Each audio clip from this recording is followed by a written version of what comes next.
some noise. Okay. Hello, this is Andrew Cousins with the TravelerCuz video blogs. It is, what's the time? It's 1:30. It's 1:30 on the, is it the 16th? 1:30 on the 16th of December 2012, and we're here in Portchester Castle, having just done the audio tour. Portchester Castle has a very long history dating back to at least 237 AD, when it was a Roman fort, I guess. Roman fort? Or just the walls? Anyway, Roman fort.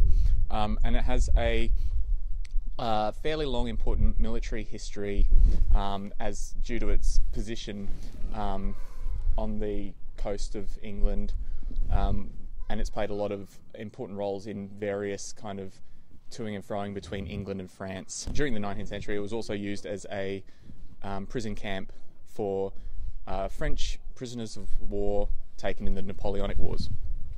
So last time I did a blog like this, I was just about to go pick up my sister and mother, who are now here. We went on the ferry. Well, they went on the ferry. They have come from Germany, where they were going through all the Christmas markets. I think they had a very good time. Yeah, awesome. They brought back a lot of mugs, and maybe you'll be able to see a couple of those. I did get a bit of footage of them. The day after, I got this new jacket. It's a very swank jacket, and it has plenty of zips and things. I love zips. That was very painless. Then we went to Tesco's to get some food, where we saw a clown packing shelves, and we also noticed, well, I noticed, I don't know if anyone else cared, but I noticed that they were selling they had a huge range of different ciders, so I got myself some ciders to try out. That gets us actually to yesterday, which was a good day. We went to see The Hobbit, which I'm sure you can go and see anytime you like. But more importantly, after that, we went to the historic dockyard, where there are a number of very... Oh, we had fish and chips, yeah. I've got a photo of fish and chips. I didn't film it, but they were actually very good fish and chips, very traditional. They had the mushy peas. They had... I actually really liked the chips. They were that kind of soft, potato-y chip that is my favourite kind of chip. The historic dockyards were very interesting. We went on two important historic ships. The first was the HMS Warrior, which is the first iron-hulled ship. First iron-hulled ship ever built. Actually, didn't it say that it wasn't the first? It was just No, I'm pretty sure it was the first, because the other ones didn't have the whole hull as iron. They were just... Yeah. So the French and Spanish had iron in their ships, but I don't think they had the whole hull iron, although I might be wrong. But that was the impression I got.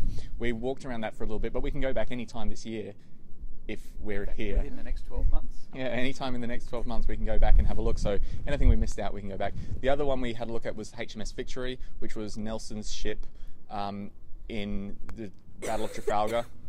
That was actually a really interesting ship, and we got a guided tour. We weren't allowed to take footage inside that boat, so there's no stuff, but I got some shots of the outside, so you can have a quick look at what it looked like on the outside. But it was actually a very interesting tour, and a very crowded, cramped kind of place. Although I was surprised at how much room there was on these boats. Even though it was cramped, there was a lot of there were a lot of rooms, so there was a lot of space. It's just that the space was compact. 16. Yeah, but 16 inches. But there were 800 people on board. That was a bit of a surprise. Like when she said, "Oh, we're under the waterline," and I was like, "What?"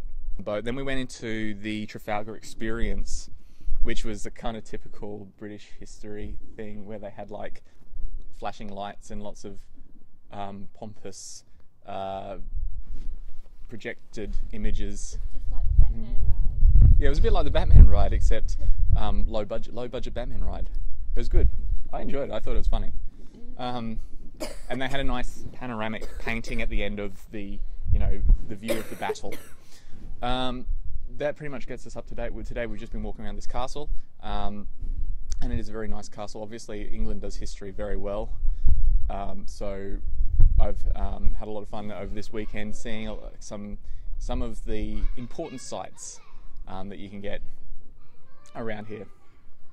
I think that's pretty much it. Is there anything else that I haven't said that's very important? Went into a pub last night. Oh, I went into a pub last night, but it was a bit crowded. Which, I think that we're just not trying the pub experience properly. The whole point is to go in and be sociable and everything, but of course we're not very sociable. No, we want little quiet ones. We want the ones that aren't very popular. Do you know in Stirling that everyone's going to know your dad because he's related to them all, and they're all going to be called James Alexander? So we're going to be real popular there. All right, I think that's Stirling's in Scotland. Stirling's in Scotland. Is that where we're going? That's my ancestral. We're going to wander over. Dad's ancestors. They're the ones that were losing the lowest division of the Scottish. So they're the worst football players in Scotland, and probably in the United Kingdom. And we'll be very strong supporters. That's right. Yeah. Because they need them. Because there's nothing better. There's nothing more English than supporting a lost cause. That's all I wanted to say. And we've got another week in Portsmouth, and then we're off to Scotland. The Tower. We're off to the Tower. We're off to the Tower. We'll do it like a wave.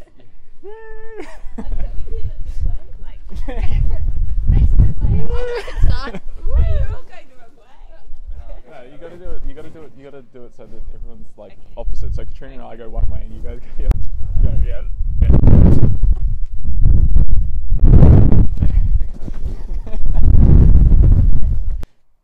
That's all for now, but you can follow my travels through Europe by subscribing to this channel, liking the TravelerCuz Facebook page, and checking out my blog, travelercuz.blogspot.com.